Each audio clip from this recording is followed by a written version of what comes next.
You're listening to the New World to Go podcast with your hosts, Redbyrd and BDLG. Hello and welcome to another episode of New World to Go. I'm your host, Redbyrd, and with me is BDLG. Bordy, we got another chock-filled episode with a bunch of New World content. They never stop over there at AGS. We just keep getting new stuff to talk about. Before we do, thank you guys for all the 5-star rating and review. We really appreciate it on all the podcasting platforms. It really helps us out. So thank you for that. Also, on YouTube, don't forget to hit the subscription button, the notification bell for more New World content like New World to Go. Of course, we have a ton over there at New World Fans as well. So if you haven't checked out New World Fans in a while, we've been doing a ton of work on the builder. The map is constantly updated. Tons of new guides and updated guides for you over there. So thank you guys so much for the continued support on all those platforms. And again, if you haven't been over there a while, go check it out. We've been doing a ton of work over there as well. So Bordy, let's hop right in here with the news. All right, do you want to say hi real quick? I just couldn't completely cut you off. How are you doing, buddy? I'm great, man. What do you mean? It's great. Life is good. Yeah, good. All right. So, you know what else is good? Server mergers. They're finally here, dude. They're starting in the EU. Kind of maybe a feels bad thing. The EU keeps getting experimented on, so to say. But hey, nonetheless, the server mergers are here. It seems like they're going to roll these out at a very slow, methodical way. The first mergers will happen on December 8th at 9 a.m. CST, uniquely put a American time zone for an EU server merger. But there it is, dude. The first server merger in New World. We've been talking about this a lot, how important it is for the health of the game. What do you think about this, progressive, slow rollout of server mergers? Well, I think it's good. I think it's good that we at least receive some information on server mergers. It's something a lot of people have been waiting on for a very long time, and I think that time, by the way, is automatically converted into your time zone on the post. So there's that. On the actual forum post, it's automatically converted. So it seems like they're going to be merging Marty into Bridia. I guess those are two EU servers. Every Wednesday, man, I'm excited about it because this is something that needed to happen for a very long time. I don't think our company in particular is going to wait around for server merges because we don't know when ours is going to be. It would be nice to have some sort of schedule by them laid out at some point to show you when your server is expected to be merged. I think a lot of people would appreciate that. So maybe as this process moves forward, maybe we can get something like that in the works. That would be dope. But all in all, it's at least great to hear that they're happening. This is something that needs to happen for sure for the game. And so I'm glad to see that they're finally started.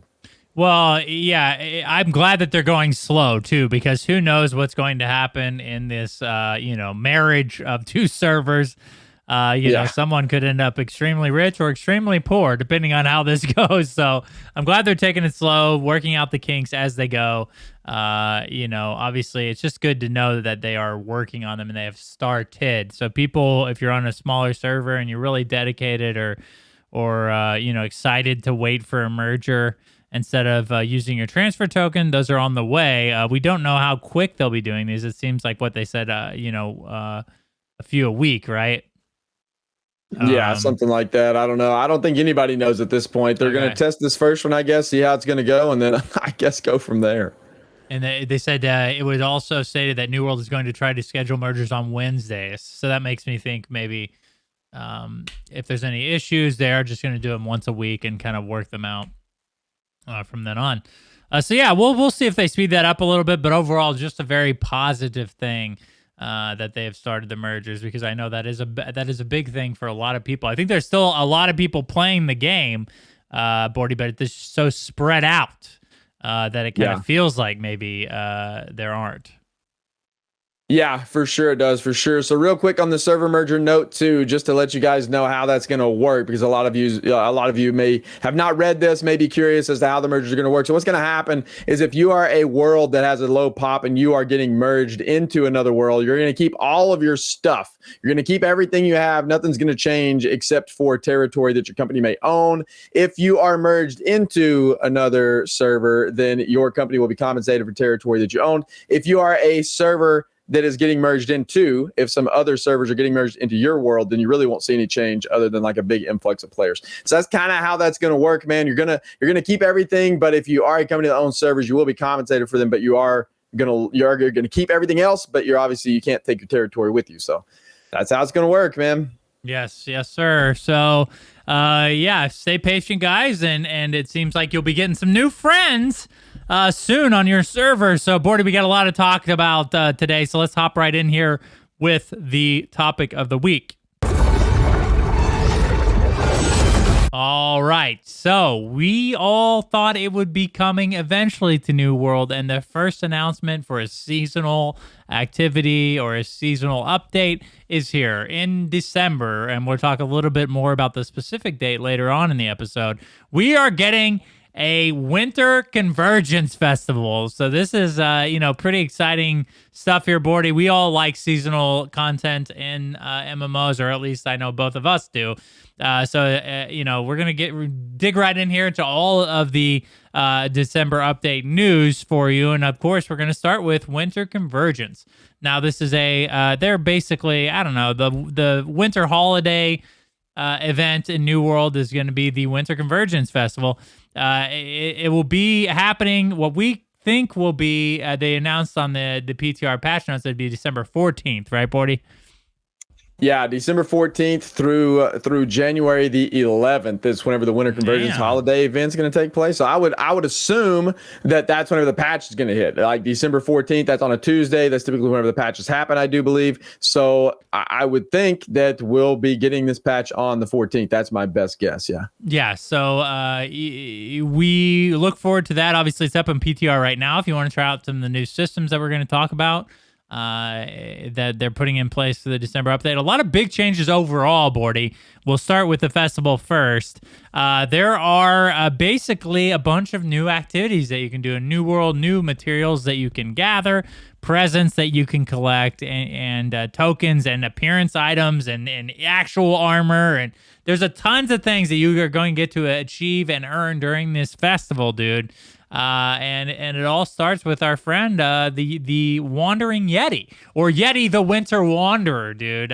Basically, it's albino Chewbacca. If you've ever been in the test forum, he makes a bunch of Wookiee noises, which is pretty hilarious. Fun little activity. These villages set outside of any of the territories or the settlements. You'll find them on the map located. I think there's 4 different locations, Bordy. Dude, these are just some cool little pop-up communities for you to go visit and earn rewards in. Bordy, you've had a chance to mess around with the PTR. What do you think about the overall, presentation of the Winter Convergence? Yeah, I have quite a bit, man, and I like it a lot, dude. So whenever you walk into your settlements at first, your settlements are all decorated. It's all holiday looking. It looks really, really cool. There's a big tree in the middle of the settlement that you can collect these presents from. It's very, very awesome, man. It really gets you in the mood and really sets the tone for a holiday event. I like that a lot. I'm a big fan of kind of the decorations for holiday events and settlements. It just spices things up, changes things up quite a lot whenever you're running around. You're used to seeing the same thing over and over, and now you see something completely different. It looks really cool. I like that aspect of it. And then the way this works is that you whenever you gain, basically the Yeti is a faction representative. That's almost right. That's pretty much how this works. So you're going to go do these quests for the Yeti, and then you basically level up your faction tokens with the Yeti, essentially, just how you do with your faction rep. And so you'll go through these progressions, and the store that you buy stuff from is basically the same thing. You go around and you collect these presents to get your reputation up and to earn these coins, and then you go turn them in and you get prizes. And there's some pretty cool things in the store. There's some really neat furniture. There's some cool like iced theme type of items in there. It's a neat event, man. I've had a lot of fun doing it so far, and I think it's going to be a lot of fun whenever it hits live. I think people are going to really enjoy it. Yes, it is a great new activity. Obviously, we look forward to seeing what other holidays that they're going to put these in for. But this is a nice, I think, standard for their holiday activities. A lot of stuff to do, a lot of things to earn, a lot of fun a lot of fun of mini games or many things that you can do within the game. of New World to kind of keep your mind off of, your daily tasks or whatever that can kind of add some fun and some holiday festivity into New World. So I'm extremely excited about the Winter Convergence Festival. There's a new POI called Ice Caves. Now, these are basically just kind of they're part of this, event or this update, but they're meant to stay in the game long term. They're basically just like these little, I guess not loot caves, but there's basically a pop-up named boss that you can fight in these different locations. Bordy, me and you both have been to these ice caves. Tell us a little bit more about this new POI in New World. Yeah, they're pretty cool, man. I think the quest that you're going to go on for the winter event is going to send you to some of these caves. You'll get to explore them and see them. They're pretty neat, man. There's some things in there. I won't spoil everything in case you guys haven't played on the PTR and you want to experience it for yourself. But they're really neat little places you can go to. It adds a little bit more spice to the world whenever you find these caves. I like the aesthetic of them. They're pretty cool. The mobs in there are pretty neat. I don't want to go into the details of everything that's in there because again, I don't want to spoil things for people who maybe don't want to participate on the PTR, but they are neat. They are neat little POIs, and I would highly recommend whenever you get into the game, you participate in this event because it is a lot of fun. Yes, I agree. Just the more they add to the open world, Bordy, I feel like the more it keeps players kind of I guess it gives players that adventurous feeling, right? You're walking across the land of Eternum, and how cool is it for like a new player now? That they might step into one of the, the new Varangian camps on accident or might stumble into one of these ice caves. And you can just kind of see the world of Eternum starting to evolve and become a more interesting place to play in. And these ice caves obviously add to that. So they're also adding some new quests and journal categories. I thought this was pretty cool. Obviously, the main thing is the icons on the map, I think, with this update. The icons there's a little bit different icons with each type of quest, kind of help you just keep track of what your main quest storyline is, which ones are your faction quests. I think this is a good little ninja addition to the game. Yeah, for sure. They did that. And then they also are going to separate your quests into different categories in your quest log, which is another really cool addition, I think. It's nice and organized on the PTR over there. I like that a lot. My organizational brain works in that manner. So I really like it when things aren't clumped up together in all side quests whenever they actually have their own category. It's a lot easier to keep up with. So I like that a lot too, man. Pretty nice little small changes, small quality of life changes, but I like them. Yes, for sure. So let's get into the new features here, Bordy, the meat and potatoes of this update, dude. And these are things that honestly, dude, I don't know if we all thought were coming this soon. We'd all kind of, had some complaints or some qualms about the current gearing system or in-game system in the game, dude. And here it is, update number 2, or the biggest, the big second update for New World. And we're already getting a refined version of the in-game content, dude. I think this is great. We start with expertise. Now, and that kind of ties into the Gypsum system, so we're going to talk a little bit more about that. So right now, currently in the game, there's a high watermark system that everybody knows about. You can farm that by, doing elite zones, by doing expeditions, outpost rush, portals, and all those other things. But there's kind of some question on, just the effectiveness of this in-game strategy or this way that people can progress.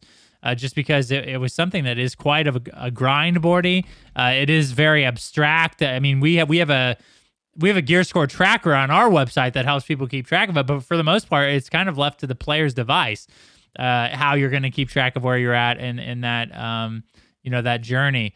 So they've added the expertise system now, Bordy. This is basically been renamed. It's basically the high watermark system that's been renamed. It's now called expertise. And basically every time you get a drop or a higher drop of a particular item, it shows an increase or gives you an update on your screen saying that your expertise has increased in that particular slot. Now, of course, Bordy, there is 5 different armor slots, 3 different jewelry slots, and a ton of weapons here that you're going to have an increased or an individual expertise system in each one of those different categories. But Bordy, it's great to see finally that there now is a way or a term in game to keep track of your what is essentially your item score or your gear score increase. Yeah, I think this is something that a lot of people have been asking for a really long time, but I think a lot of people are kind of tilted about this new this new expertise system as well. I think what a lot of people were hoping for is just to remove the high watermark system and the expertise system altogether and go with something else. But I'll tell you, man, and I'll tell you guys, the listeners of the podcast, and probably you guys have heard me say this because I've sounded like a broken record multiple times on stream and on the podcast, probably, but. My big thing with the high watermark system all along has been has been the fact that we didn't have enough ways to get your watermark up, right? So I thought that watermark system overall was not a terrible system. I've never really minded it. What I did mind was going and grinding out all of these freaking elite chests over and over and over. And then whenever they made the changes to the elite chest, I stopped doing it altogether and just started focusing on crafting because I was like, dude, this sucks. I can't do this anymore. Well, now with this system, man, they have introduced ways for us to get our watermark up, multiple ways for us to get our watermark up, which I think is very, very good. So to me, overall, I think the system is going to be pretty good. I know that's maybe I think that the community is pretty split on it, right? Like some people really like it. Some people think it's awful. It's a very split thing. But overall, I think this, in my mind, is a step in the right direction for the overall health of the game. I like that we can see our watermark or now our expertise number out there. It helps the progression. It helps a player achieve some other form of progression versus having to keep track of it externally, which our gear score tracker now is not gonna really do much. We're gonna have to remove that from the website, unfortunately. But at least it was there for you while this watermark system was in place. But now having it in a game is just so much better, man. It's gonna be better. I think the system overall is good. What are your overall overarching thoughts of this new expertise system, man? Because there's a few things we need to discuss about this system, but overall, what's your thoughts so far? Well, okay, so I think a lot of games need or like kind of look for systems in place to progress past max level. Obviously, you get to max level, and then there's always some sort of gear or item grind that you do. I thought New World, had a pretty decent like launch product in place for people to kind of progress. It was explained only through like content creators, though. They weren't very upfront with how to get your gear score up, in an organized fashion. So I think that was kind of where a lot of players were, lost from the beginning is, what is this? How do I get my gear score or drop mark higher? So that was solved through like content creation, everything. Obviously, it could have been more upfront, I guess, about the in-game progression from the New World standpoint. So now they do have something in place called expertise that does help you keep track of that, does show you ways to do it. We're going to talk a little bit about more about that later. But Gypsum is a new system that will guarantee an update in your expertise on an item. You're going to get that almost 7 times a day, mostly 6 times a day, but we'll talk more about that as well. But Bordy, I think overall, dude, I think the system is good. I do think it's going to, help players be more aware of what their expertise is. Obviously, you get that little kick of adrenaline whenever you see that expertise thing pop up on your screen, knowing that whatever you just got dropped is a new update to your watermark. Which is great. I love those kind of things in game. The visual cue that you get and the sound that you get when you get something good happen. So I think that's good. Obviously there were some qualms early about the cost of the Gypsum, which we'll talk a little bit more later. But I think they're going to fix that too. So overall, I think the overarching view of this is very positive, dude. I think that a lot of players now are at the end game and they want to have a more fleshed out system to progress in. And I think the expertise is definitely that. Yeah, I would agree, man. I like it overall as well. So do we want to keep going here and talk about some of the specifics about how the system works? And then obviously we're going to have to talk about here in a second how the change is coming in like 2022. Sure. Yeah.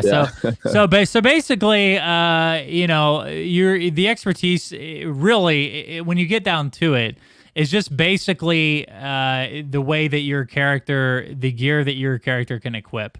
So, you are going to be able to, or I guess drop. So you'll be able to, if your expertise is at 540, that is that is what your drops will be at. Now, you're going to get lower than that sometimes, and then sometimes you're going to get increases in your expertise, just like the watermark system now. But that's basically what expertise is. It's just an in-game system to help you keep track of your high watermark. There's not much to explain there. The gypsum system, though, I think is the big part. Now, gypsum is a new type of material found in New World that you can get through basically doing all of the in-game activities that we mentioned.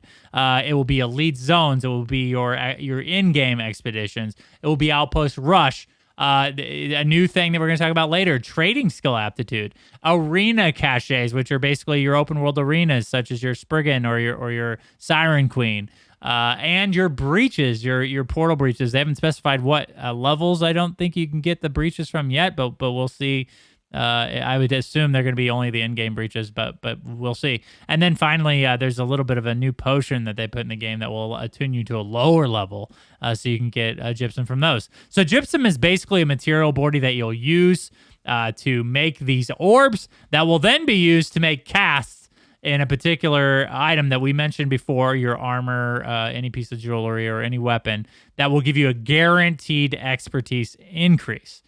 You'll be able to do this daily with most of these, except for the potion that we talked about, which was it will tune you to a level 55, and you'll be able to go out and AoE farm mobs, which I think is dope, dude. I'm glad they added this 7th version of gypsum, because that'll be kind of relive my EverQuest days, Bordy. I'll be able to go AoE farm and camp mobs to kind of farm this gypsum out for 1 increase a week. I think, what do you think, dude? Gypsum, this is a very unique approach to helping players increase their watermark. What do you think about the gypsum system? I actually like it, man. There's a few qualms I have with it. Number one, I'm not a big fan of dailies. I'm not a big fan of dailies because I think, and Taken and I were talking about this before the podcast, and he's not a big fan of dailies either. And I think what happens with these dailies is it almost time gates out casual players sometimes from being able to progress, because a lot of people can't play every single day. And as we know, the vast majority of an MMO player base is going to be more casual players. It's just how it is. Probably 80%, 85%, something like that. So I don't know that this system is necessarily geared towards casuals in that manner, because now as a casual player, you're going to have to spend your 2 to 3 hours a night or whatever getting on and doing one of these if you want to be competitive to get your watermark up. But in the same breath, though, this actually kind of is decent for casual players because it is time gated. So your hardcore players are not going to be able to get that much further ahead just by going and grinding out these elite landmarks all the time. Because what has happened before is everyone just went and grinded out these elite landmarks for 10 hours a day or whatever, or went and ran the bosses, because the bosses were a big thing that were dropping these gear score increases. So people just camp the bosses for 10 hours a day and then run their elites chests once a day through all the zones. So you no longer have to do that. So I think that is a positive for the casual players. Overall, I think the gypsum system is most definitely a step in the right direction. It's much better than the system they had before, without a doubt. And if you don't know, man, on the PTR, so first off, the breaches, the level 25 breaches do drop gypsum. I don't know if that's going to make it to live. I hope so, dude. Why not? I'm not sure. Yeah, I'm not sure if it's going to make it to live or not, but right now on the PTR, the level 25 breaches do drop gypsum, and they don't seem to drop it at any higher of a rate than the 65 portals do. So it's about I tested this on the PTR the other night. It's about probably a 25 to 30% chance drop of gypsum, no matter the level of breach you do. So that's what it was whenever I was running them. I ran a whole bunch of breaches the other night, and that's about what we got. So on the flip side of that, though, the other kind of point I want to make, that was kind of a side note. The other point I want to make about this gypsum system is that one of the things I thought reading this on paper that I was confused about is that I thought you could only do one type per day. And I thought you could or one orb per day, and you just mix and match all these different types of gypsum to make one orb, and that would make one cast, and then you get one expertise bump. It's not the case, man. You can run all of these gypsums every day, and you have to have the same type of orb. So, for example, in Obsidian Gypsum, you have to defeat level 60 plus open world name bosses I think it's either 2 or 3 orbs, but you get those, you can make a cast. You can then go do Lazarus or Garden of Genesis, and you can get 1 more. You can make another cast. You can then do 2 outpost rushes. You can make another one. You can then do your trade skill aptitude. You can make another one. So you can make up to 7 a day if you have your weekly topaz up, or 6 a day if you don't, if you have all the stuff to go run all these. So, but the caveat here is that you cannot increase the same weapon more than once a day, or any piece of armor. Yeah, you can't. Or any piece of armor. Yeah, it's a lot. Yeah. It's on a cooldown. Every specific cast is on a 23-hour cooldown. So I thought that was cool. So that's also like, that is a form of progression that if you have time to put into it and you want to go run these every day, it is a guaranteed way to get your watermark up now, which is the progression feels much better now on the PTR than it has ever on live so far. So I think it's a step in the right direction. And I think the Gypsum system overall, I mean, I like it, man. I think it's good. I think it might need some fine tuning as we go, but I really like the direction it's headed personally. Yeah, I would argue that it is better. This is better for new players, because eventually, for the people that have been playing the game nonstop, that have already farmed out their watermarks to 600, this Gypsum system really isn't as beneficial to them as it is to new players that can kind of get in, do the things that they want to do on a daily basis, get the Gypsum, get the guaranteed increase in the thing that they want to get increased, and move on. I'm recording a video about this now. In a lot of the times, because I have farmed my watermark out pretty obsessively. All my armor is 600 right now, and then a lot of my weapons are getting close to that. But the problem is those weapons are some that I don't use. I have a 600 gear score great axe that I will never probably equip or use, and that's just kind of that's where I guess the watermark system kind of fails in a way, especially if you're a casual player, is you don't have time to go out and farm that much to keep getting everything up consistently. And so this will help you, every day get an increase on the watermark on your jewelry, which is very hard to and they're going to add more jewelry drops in the open world. That's another thing that they're working on.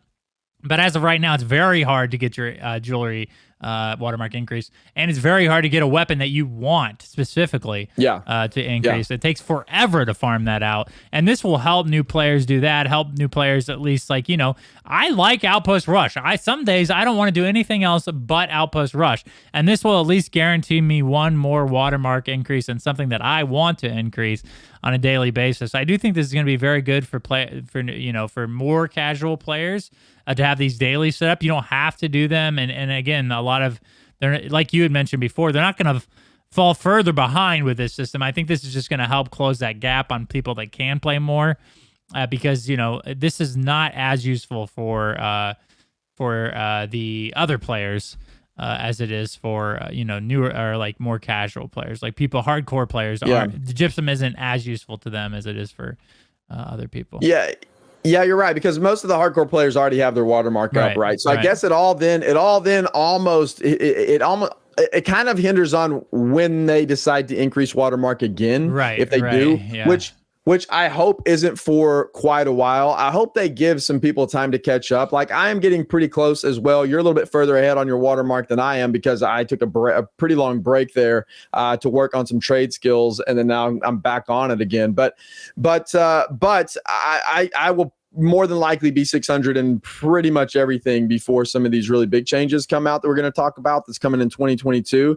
But there is a caveat there, in that you can still do the other elite chests too every day. So you can still go get all your Gypsum and then get your guaranteed marks, and then you can still go run the elite chests, which they're adding more of to the game. They're adjusting 2 of the in-game zones to make them level 66 plus. They're adding elite chests in some of those zones so that you can go run those every day. So they are adding more of that stuff, so you can still go do this. So if you are a hardcore player, but that's kind of the nature of an MMO though, right? Like, if you play 10, 12 hours a day, you're always going to be ahead of the people that play 2 hours a week or 4 hours every other night or something like that. It's just the nature of the beast, man. There's nothing you can do to prevent that. There's no game design that would be fun, I think, that you could do to prevent the people that play more from progressing faster. Yeah, right? And you want to design your game, and we talk about this a lot. You want to design your game to be friendly to the people that play casually. And I think Gypsum helps with that. Because there's always going to be a 1%. There's always going to be whales. There's always going to be people that can dedicate 16 hours a day to the game. And if you design the game around people like that, essentially you're going to kill your own player base, because then, those hardcore people need the casual people to play the game with them so that they can make money off of them in the market, so they can, create content for them. It's just a really important game loop, especially in MMOs. And I think Gypsum helps out there, man. So, it's good to see their efforts going in that direction. And I mean, me and you both tested it. It works great. I did two Outpost Rush. I got my 2 Ruby Gypsum. I formed the orb. I got the cast. It was really quick, dude. Really easy. And dude, it's great to see something like this in the game to help players better understand the expertise system. And to, more consistently get gear score increases on the items that they want to increase. Yeah, I think so. I think overall it is a really good system, man. I think it's going to work really well. I do think they're going to have to continue to iterate on it and adjust it over time, but I do believe this is a really good start. So for those that don't know, there is a special crafting station in the game now called a kiln, and it's in all the in-game zones. So any zone that has an outpost, any zone that you can't take over, like any zone that you can't own as a territory, all the zone, like your Shattered Mountain, your Great Cleave, those areas. Yes, and Ebonscale and Reekwater. There are kilns there too. Yeah, so there are. Ebonscale and Reekwater. Yeah. I guess I missed those. I thought they were only in the. Well, there were. I tested it when it came out, and there was an Ebonscale for sure. Okay, but I do think it's those 2 in-game zones, and then the ones you mentioned. Yes. Okay, well, it does say in the patch notes end-game zones. I ran all the way up to, I wanted to go to the Shattered Mountain anyway, so I ran all the way up there and then zoomed in on the map, and they're all over those outposts for sure, and then apparently in Reekwater and Ebonscale as well, so that's dope. But there are these kilns you go to, and that's where you're going to craft your gypsum at for a fee, which was outlandish, and they're supposed to be reducing that for live, because if they leave it how it was, man, it's going to be terrible. It would take more time to get the gold to do a cast than it would farming out like probably your day's worth of gypsum. So yeah, very most definitely hinder your more casual players if you did that. So all of the work they've done to try to push in the other direction would be negated if they kept the fee. Yeah, it was going to be like 4,500 gold a day to do all of your gypsum if you wanted to do all of them. That's a lot of money in New World, man. Can be, especially if I don't ever have 4,500 gold. Period. If you're not set up to make money, it's definitely a very difficult task. That is, what, in the neighborhood of 15 Outpost Rush. That's on average probably 15 minutes. That's like quite a time sink there for casual players. But they are fixing that. So don't worry about that cost right now, because they've already addressed that and they're going to fix that. So. Which is awesome, right? Because a lot of people were saying this can't happen. Like, this is not going to work out. This is too expensive. And then they immediately came on the forums in that dev post, and they posted, we are going to significantly reduce the cost whenever this hits live. I don't know what significantly means. I guess we'll have to wait and see. But so it's going to be significantly reduced, hopefully like half or more. Yeah. But here's the thing, and this is something I don't think they get enough credit for the community, is the New World team constantly has their ear to the ground, and they constantly listen to feedback. I mean, look, they've already, people had feedback about the watermark system. 2 months into the game, they're already reforming the end game. I mean, it's really, really important to give credit where credit is due. And I think their ability to make changes based off of feedback of the community is a powerful instrument for the long-term success in New World.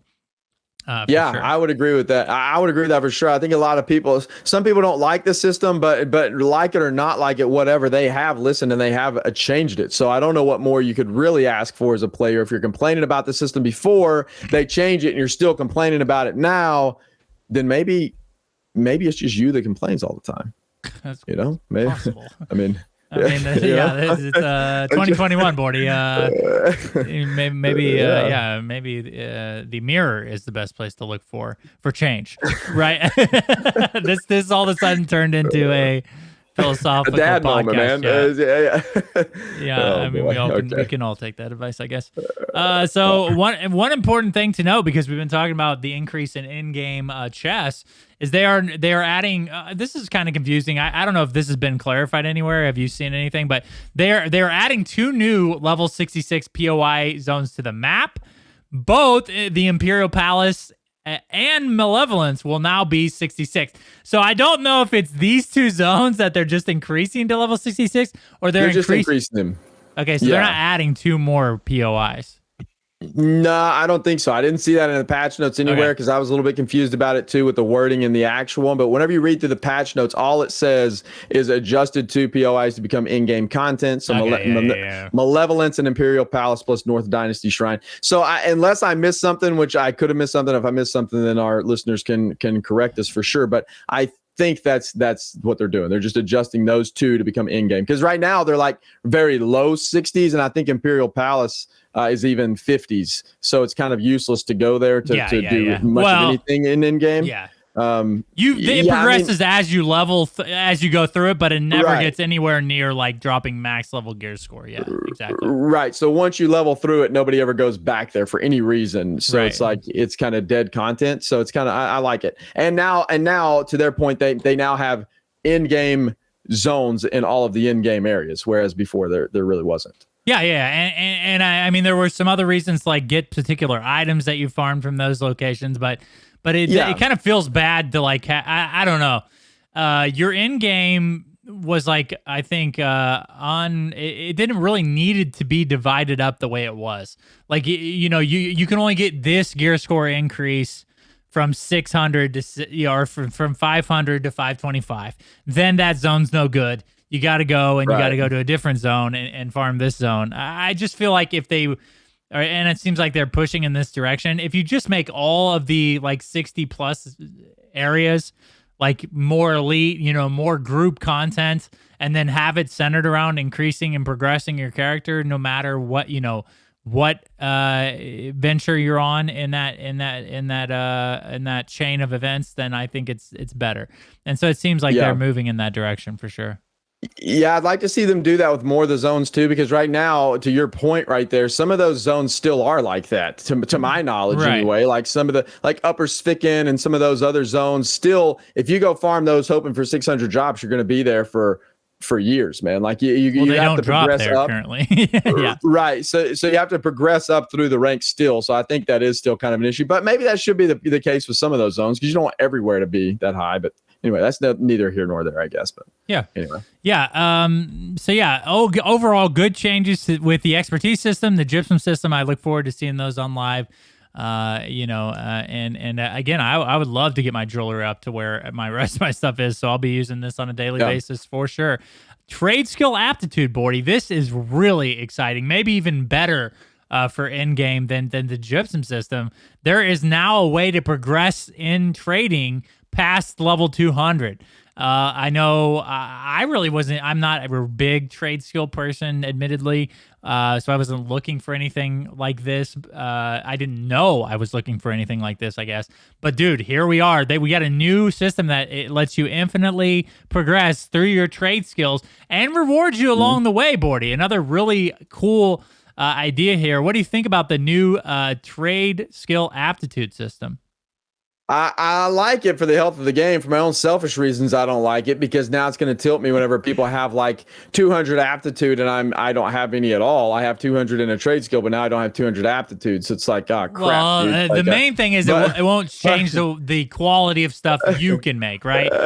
Yes, which is true. I think the system overall is good, though. Like, I really think it's really good. You can do this on all of your trade skills, not just crafting skills. So you can do this on your gathering skills as well, your refining, all that stuff. To my knowledge, I know you can do it for sure on your gathering skills, because that's been tested in the PTR. I think you can do it on all trade skills, to my knowledge. So you can continue to upgrade them. So if you're trying to craft your dailies every day, you can craft your dailies and get a little bit of reward for using that refining, to my knowledge.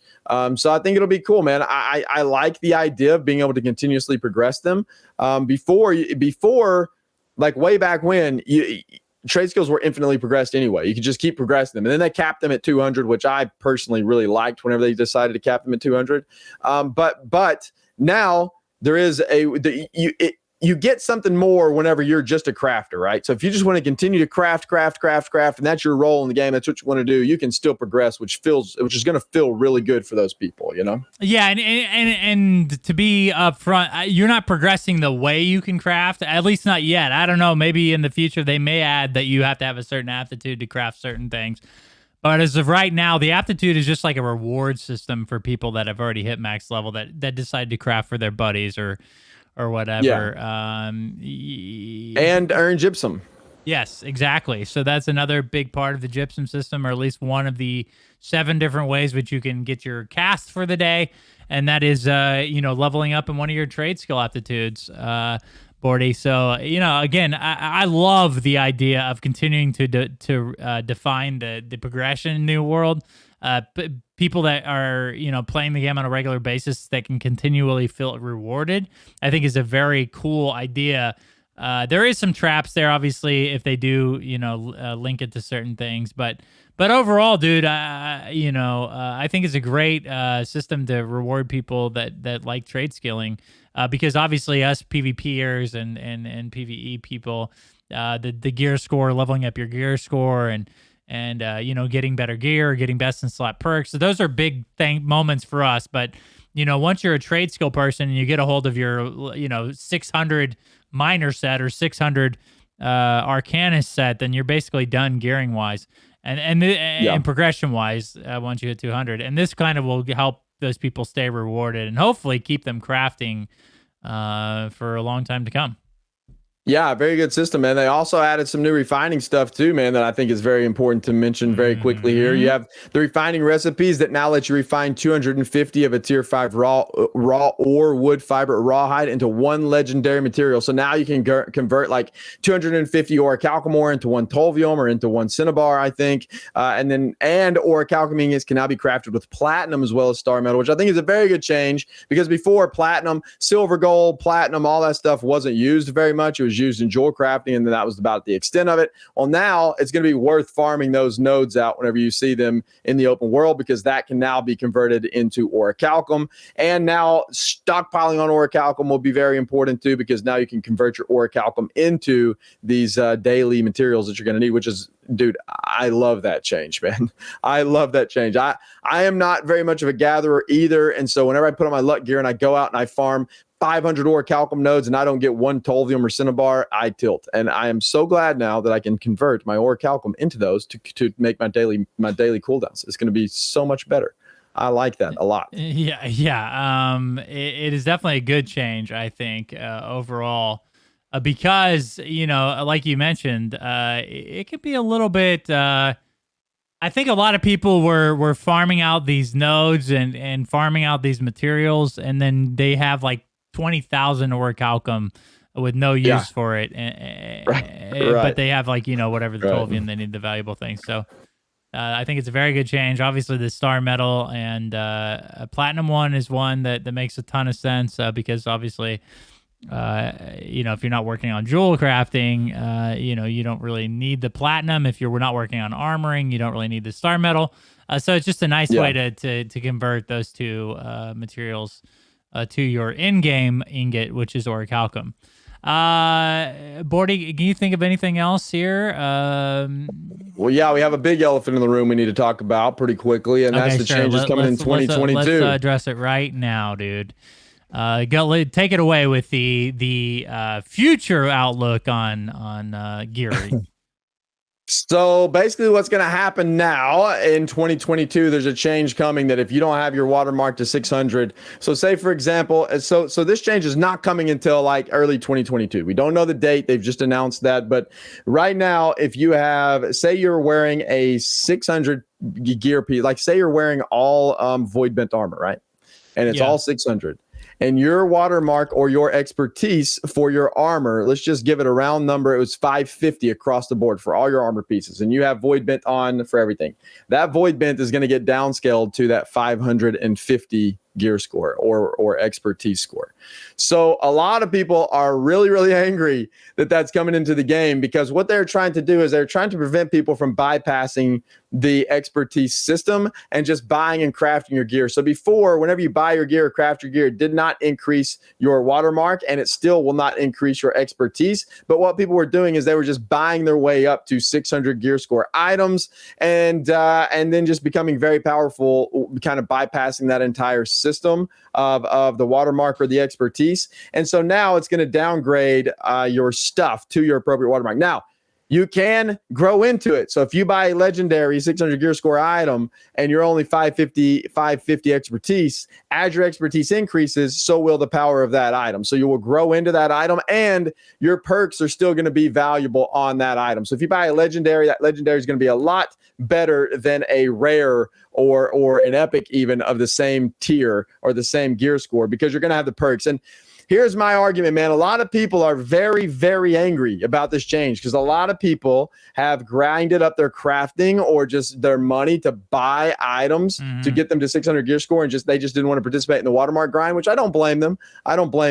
However, now they're going to be a little gimped because they didn't do that grind. So that's why people are tilted, and a lot of people are tilted because they think crafting is now going to become null and void. Well, I can see the argument behind being irritated because you didn't do the watermark grind and now you're going to feel behind. I totally get that. That's a valid argument, but that's a temporary problem, right? You're still going to get your watermark up. It's still going to happen. And the argument that crafting is no longer going to be valid is kind of a goofy one, because what is the most important aspect of a piece of gear? Because I just said it, is your perks. Your gear score does not matter that much on gear. No. It does on weapons a little bit, because your power for your damage does increase, but perks are still by far and away the most important item on your gear. So people are still going to buy your high level stuff, even though it downscales, still going to be very, very valuable. Crafting gear is still going to be the best way to get a custom best in slot made for your particular build. So it's still going to be very valuable. I don't see the argument saying that crafting is going to be invalid or useless. I don't see that argument at all. Like, that argument makes no sense in my mind. I think crafting is still going to be incredibly valuable and good. I also think this system is, whenever I seen this read, I tilted whenever I read it. I'm not going to lie. I tilted just like everybody else in the player base did. I tilted, man. I'm sure a lot of people did, as you can see in the forums. But after you sit down and really think about this and rationalize it, it's pretty good for the overall health of the game. Because what's happening on some of these servers now is that initially these guilds went and took, like, Everfall, Windsward, whatever, they got really rich. And then those really rich guilds just fed their guild members 600 gear or very high gear score items. And then that just further increased the power curve, man. So you could essentially buy your way into power in New World, and now you really can't do that anymore. And you have to participate in some of the other activities in the game, which I think overall, for the overall long-term health of the game, I think it's going to be a good change. After I pondered it for a very long time, because I was mad too in the beginning, and then I sat and I thought about it like a rational human being, and I stopped being selfish. I stopped being selfish and thinking, well, how's this going to affect me?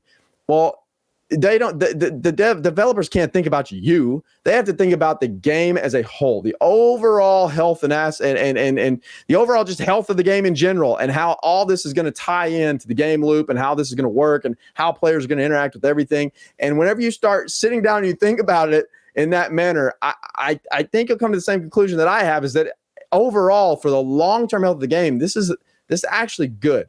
Initially, it sucks for those people that didn't do the watermark grind. It sucks. And I was tilted too in the beginning, but I'm telling you, dude, if you sit down and think it through, I think it's going to be a good change, man. Well, that's probably an unpopular opinion, but I think it's good. Well, I agree. I would agree with you in most aspects, because, you know, it's challenging. A lot of games that you have, that kind of have a singular progression towards high level content or high level gear. There are ways to get around the gearing system. For the most part, they have, WoW has bind on equips that you can get, really high level bind on equips that you can get out of raids or mythics or something that you can sell on the market and that people can buy, usually for a massive amount of gold, but it's never the max level it's never the max level item score. It's always like just a little bit below. It's like a good way to catch up, but it can never get you to the highest level of progression. So New World, they really have done a great job keeping crafting viable, and crafting, to your point, will still be viable because that'll be the best way to get your best in slot. Because now we haven't talked about this yet, but there's going to be some changes in the crafting system and how you can pick your perk and your main stat, which should help you roll that best in slot gear that you want. The only way you're going to be able to get that consistently now is going to be crafting. Good luck dropping a piece of item with the exact stuff you want on. I get legendaries, usually like once a day because my gear score's up, and they're always complete garbage. It's always strength, intellect, logging, or something stupid, or like skinning. You know what I mean? Just three opposite things that you'll never use, that no one will ever use. And it's kind of a feels bad thing. So crafting's still going to be very, very viable. But this is just a way to make sure that you cannot progress to the max progression, which is 600 gear score or 600 expertise, because again, expertise kind of applies to like, now you're an expert at using this chess piece, so now it's the most effective in your hands, right? So that's kind of where the expertise system comes in with this change. And I think it's very good for the health of the game, because now you're going to need to progress the same way that everybody else does to get your expertise level up. Even though you may have a really good piece of gear that has good stats, that has good perks, to get the full progression, you are going to need to also, level up your expertise as well, which I think is pretty cool. I think it's a great system overall. I understand it could be more hardcore than maybe a lot of people like, because you do have to farm out your expertise.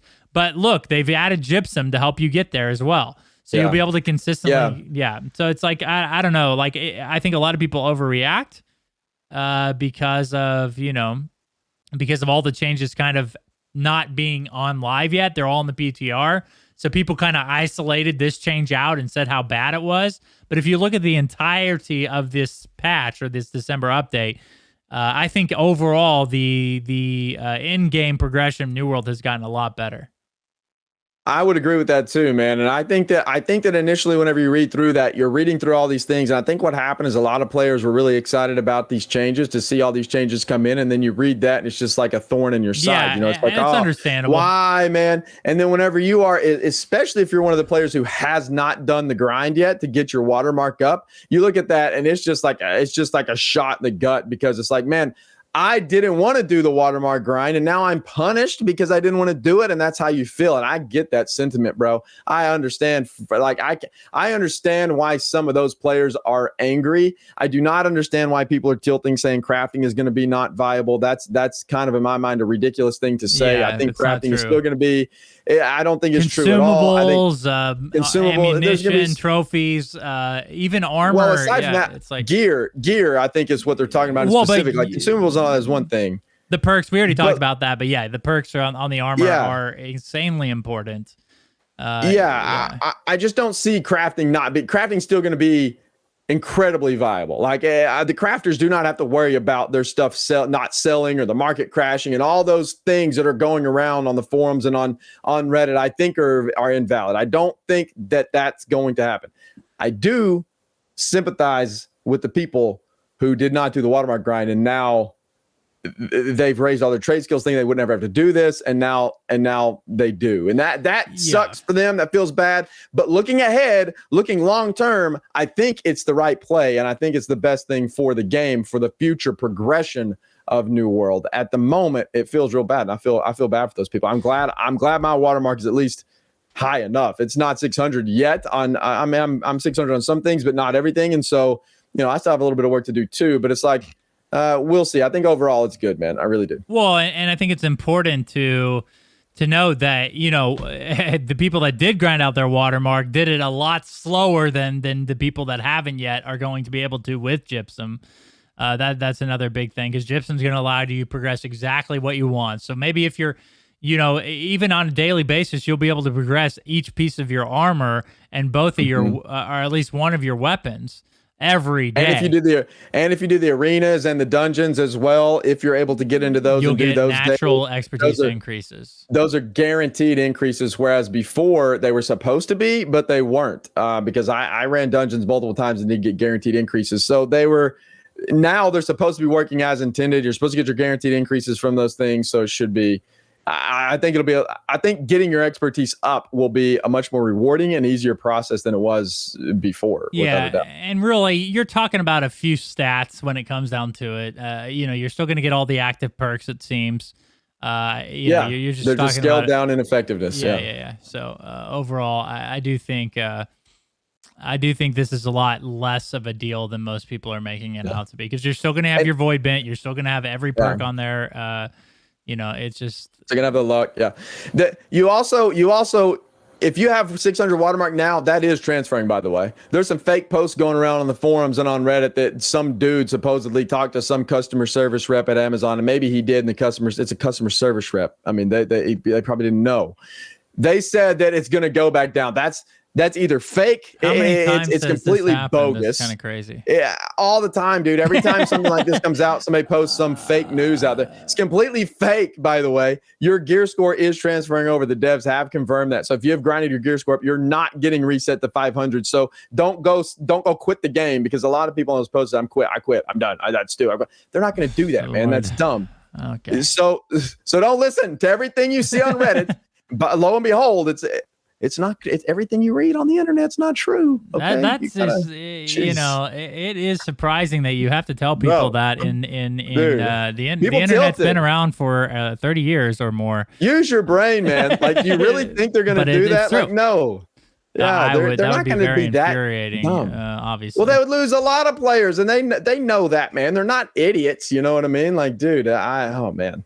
It's just use your brain. When you read something like that, just second guess it. You know what I mean? Just use your brain. Yeah. It's not true. You're not losing your watermark. Good luck, Bordy. I have a feeling your message is falling onto the wrong ears. Not our listeners, bro. No. Not our listeners. I mean the people you're trying to explain that everything's true on the internet. They probably don't listen to our podcast. Anyway. Yeah, that's what I mean. It's your message isn't getting delivered to the right people. I'm preaching to the choir here, man. Yeah. So, all right, guys. Well, again, the crafting thing, the crafting changes is a big part of this expertise change as well. Coming up, you're going to be able to craft. You're going to be able to pick a particular piece or a particular perk and your stat with the new material that they introduce with these new changes. I can't think of it. I'm having drawn a blank on the name of that material that you use for crafting. There's slivers of something. I don't remember, man. I'd have to find it in the patch notes. I don't remember offhand. Let's see here. I can't find it. Just know that there is a new material coming to the game. A timeless shard. Timeless is shard. A crafting artifact that enables a player to craft an item with specific attribute bonus on it while still being able to use a craft mod to guarantee a perk. Yes. So you'll just you will need a crafting you will need the timeless shard and your crafting mod to create a piece of armor, but that piece of armor is going to be infinitely better than high-rolling jewelry. I've been a victim of this gambling game for far too long. And now, Bordy, I will be able to save a lot more of my material. Because forever, dude, I rolled so many pieces of armor with resilience on it, only to know that it was a stat that I wasn't going to use with perks I wasn't going to put to use, and now this is a way better system. It makes crafting more viable than it was before, not less. So very good changes there. I don't want to pass over that. Real quick though, there's going to be some balancing changes in PvP. The way damage is calculated, it's kind of hard to put this out there in words, but just know that this is going to change the overall exchange of damage and mitigation in PvP. So I'm sure we'll be able to fill that out more and more as more and more people participated, like in sieges and outpost rush and stuff like that. Yeah. I think what was happening is there was a problem with their scaling, their PvP scaling with lower level players, and so the tier 4 gear was actually scaling higher than tier 5 gear in some instances. So tier 4 gear was actually optimal or best in slot in some instances, and so now they're going back and fixing those changes, which is actually very good. because it's kind of silly to be running around trying to progress your watermark and your expertise and you're still in tier 4 gear because it's better. Like, that makes absolutely no sense. So they're fixing that in this patch, and let's just hope all that goes well. Yes, I do too. Well, that's about it, guys. Lots of changes coming your way. Real quick here, equipment patterns. They're coming out. They're craftable artifacts that also let you craft guaranteed 600 score items. Players will need to gather a significant amount of powerful crafting resources to create them, and will need to start to roll perks with crafting mods and Azoth. This will be found in new trade skill aptitude chests. So again, crafting is getting better. I like to put that message out there to people. It's not going away. It's actually getting more and more useful between your trade skill aptitudes, these equipment patterns, and the timeless shards that we talked about earlier. Crafting is getting much better and much more reliable to craft the high-end gear. And of course, you'll have more people that will want that now because, you know, the expertise level, if they increase their expertise level, they're going to want a nice piece of shiny armor that's good to put in that slot as well. So I think crafting overall is going to stay very, very viable in New World, which I'm excited to see.